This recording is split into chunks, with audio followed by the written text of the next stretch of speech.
All right, establishment Washington now moving forward with their plan to stop Donald Trump from becoming the 47th president. Conversations apparently happening in D.C. about delaying the certification of the election. This is real. Apparently, these conversations are happening. We're going to explain. And Donald Trump not having any of it, moving full steam ahead with his plan to strengthen America's national security posture, saying to prepare us for what's coming over the next 4 years, over the next 8 years, announcing on Christmas, this is great, that Canadians would love to become the 51st state of America.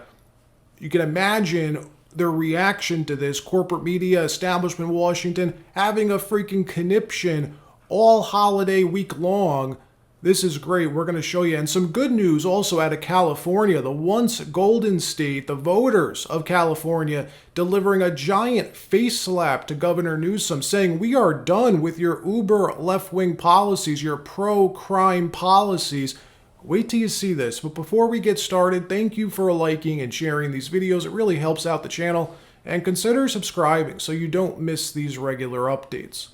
So there are real efforts underway right now to get rid of Mike Johnson as Speaker, the most powerful Republican in Washington. Speaker of the House, Mike Johnson, is on thin ice, very thin ice, as MAGA is pissed after what he pulled last week, trying to slip that 1,500-page omnibus bill into law at the last minute, giving members of his party just hours to read through 1,500 pages, funding the most mind-numbingly stupid things.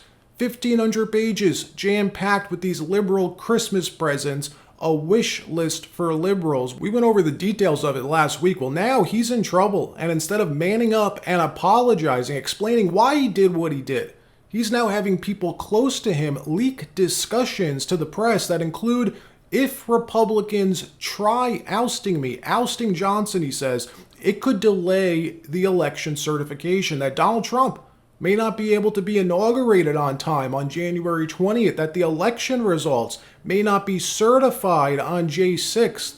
If you do this, he says, how it could cause a delay in certification. This is like the most weasel-like effort I've ever seen by a Republican Speaker of the House. Even Kevin McCarthy took it like a man and bowed out after Matt Gaetz single-handedly burned his speakership to the ground. This is all self-inflicted, mind you. And he's got the nerve to threaten to blackmail MAGA and President-elect Trump. Watch this. And the battle for the gavel could delay the certification of President-elect Trump's victory. Madeline Rivera is live in Washington, and she's got the tea to spill on this. Maddie? Hi, guys. Good morning. The first order of business for the House when Congress convenes January 3rd is electing a House Speaker. It's all about the math. The House clocks in with 434 members with one vacancy, thanks to former Republican Congressman Matt Gaetz. The breakdown is 219 Republicans to 215 Democrats. The Speaker of the House must win an outright majority of all members. Current Speaker Mike Johnson is on thin ice with the right flank of his party after last week's debacle over government spending. Before the last couple of weeks, I was, in his corner, but now I'm, we should consider what's the best path forward. We do need to consider whether, if we're going to advance Mr. Trump's agenda, whether the current leadership is what we need. Johnson relied on Democrats to get the final funding bill across the finish line. It's a similar scenario to 2023 when former House Speaker Kevin McCarthy worked with Democrats to keep the government open. Gaetz then triggered the vote to oust McCarthy. House Minority Leader Hakeem Jeffries signals Democrats won't be helping Johnson. And there will be no Democrats available to save him or the extreme MAGA Republicans from themselves based on the breaching of a bipartisan agreement. Without a speaker, the House is paralyzed. It can't swear in members, it can't pass legislation, and here's the kicker. It cannot certify the results of the Electoral College on January 6th. And coincidentally happening at the exact same time that establishment Washington's talking about blocking Trump from taking office. The Hill publishing this article yesterday. Congress has the power to block Trump from taking office, but lawmakers must act now. Look, they told us they would do this. Never forget, Jamie Raskin, caught on camera, caught on tape, telling us their plan. This was their plan until Trump steamrolled them on Election Day. Roll the tape. efficient because what can be put into the Constitution can slip away from you very quickly. And the greatest example going on right now before our very eyes is Section 3 of the 14th Amendment, which they're just disappearing with a magic wand, as if it doesn't exist, even though it could not be clearer what it's stating. And so, they want to kick it to Congress. So it's going to be up to us on January 6, 2025, to tell the rampaging Trump mobs that he's disqualified. And then we need bodyguards for everybody in Civil War conditions, all because the 9 justices, not all of them, but these justices who have not many cases to look at every year, not that much work to do, a huge staff, great protection, simply do not want to do their job. Look, Democrats have no way to pull this off alone anymore. They weren't planning on being spanked upside down by Trump during the election, but they were. So now, in order to make this possible, they need Republicans to join the effort. And right now, we have Mike Johnson warning that this could happen if MAGA tries to kill his speakership. It could give the Dems the opening, he says, that they need to actually delay the certification. Here's what needs to happen, folks. First things first, the election has to get certified. Trump needs to be inaugurated. Do I think the certification will be delayed? No, it's not going to happen. It's just another example in my mind of how much of a disappointment Mike Johnson is.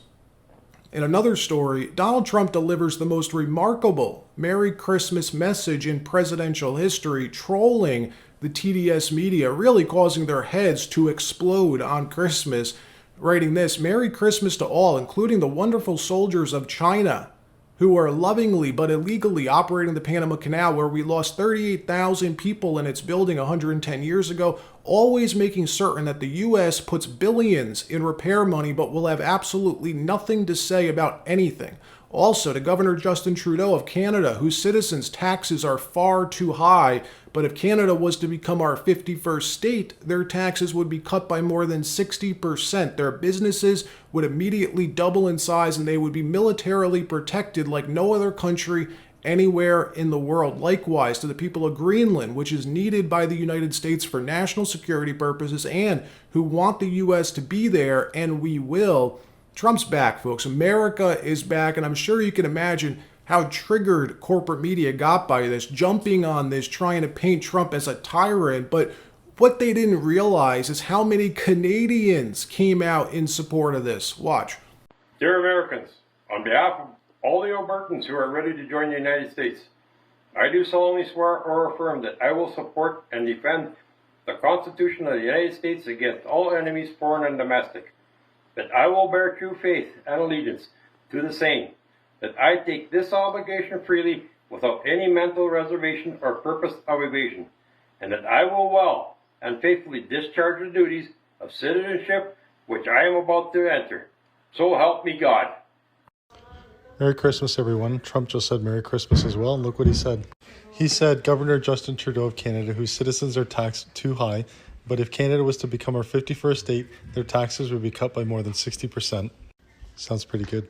And strategically, there's a method to the madness here. The Panama Canal, critical choke point for our national security, our economic security, critical. Right now, China's been moving in, taking control little by little. This has to stop immediately. Biden's done absolutely nothing about it. As far as Canada goes, I personally didn't think Trump was serious about Canada. I thought maybe he would put it out there, making him taking Greenland and the Panama Canal not sound so crazy, accomplishing 2 out of 3, is what I thought he may be going for there. But Canadians seem to like the idea. Let's take a listen to Kevin O'Leary, a Canadian, laying out the case. Watch this. There's 41 million Canadians, basically the population of California, sitting on the world's largest amounts of all resources, including the most important, energy and water. Canadians over the holidays, the last 2 days, have been talking about this. They want to hear more. And so, there's obviously a lot of issues, more details, but what this could be is the beginning of an economic union. Think about the power of combining the two economies, erasing the border between Canada and the United States, and putting all that resource up to the northern borders where China and Russia are knocking on the door. So secure that, give a common currency, figure out taxes across the board, get everything trading both ways, create a new, almost EU-like passport. I like this idea, and at least half of Canadians are interested. The problem is the government's collapsing in Canada right now. Nobody wants Trudeau to negotiate this deal. I don't want him doing it for me, so I'm going to go to Mar-a-Lago. I'll start the narrative. The 41 million Canadians, I think most of them would trust me on this deal. And look, this is how business gets done. He's not talking about militarily taking Greenland or taking the Panama Canal or Canada. He's looking to deal. This is what Trump does. He cuts deals. He's working on making America become stronger and safer. I'm all for it, especially Canada. I've always wanted to buy a place in British Columbia on the coast. But Trudeau changed the law on foreigners buying property like 2 years ago because their housing market is so terrible, way worse than the U.S. In another story, 7 weeks ago on Election Day, the people of California voted on a proposition to roll back the crazy pro-crime policies of the Democrat Party. Roll them back and allow the police, allow the prosecutors to do their job, allow prosecutors to charge criminals with felonies. What a concept. It was called Prop 36, a proposition Gavin Newsom opposed, Kamala Harris opposed, Democrats writ large opposed. Here was Kamala Harris on Election Day being asked how she voted on Prop 36. Watch this. How did you vote on Prop 36? So my ballot is on its way to California, and I'm going to trust the system that it will arrive there. And I am not going to talk about the vote on that because, honestly, it's the Sunday before the election, and I don't intend to create an endorsement one way or another around it. But I did vote. Well, it turned out that the people of California voted 70+% in favor of Prop 36. They wanted the madness to stop. It was a big, giant face slap to Gavin Newsom and his uber left-wing policies. And now, over a month later, all of that crime that we're so accustomed to seeing in California is beginning to stop. And good riddance. Watch as these criminals learn what it means to F around and find out. And the best part of this clip, by far, is the end, just so you know. Roll the tape. A new viral video showing an accused shoplifter shocked to learn that she may face a felony charge for theft. The Southern California Police Department is now reminding folks about the new Prop 36 law that cracks down on low-level theft. Matt Finn, live in Los Angeles to explain all of this. Memo to shoplifters, you can now be prosecuted. That's right, John. And here in California, we've reported on countless cases of brazen theft, shoplifting with no significant consequences. But last month, California voters overwhelmingly approved the new law, Prop 36, which rolls back criminal justice reform policies that critics say led to overwhelming crime. Police and prosecutors now have more leeway to charge crimes as felonies. Like this video from Seal Beach in Orange County. 3 women walk into an Ulta beauty store and then a Kohl's, casually stealing whatever they want, not even trying to conceal some of their stolen goods. Even after leaving the stores, the women, they're in no rush, but are surprised when Seal Beach police run up on them, and after a short chase, they arrest the thieves. Take a listen here as a police camera captures 2 of these young women talking about their shock that they were arrested for a felony. That's a felony? New laws. Stealing is a felony. And this is Orange County. They don't play.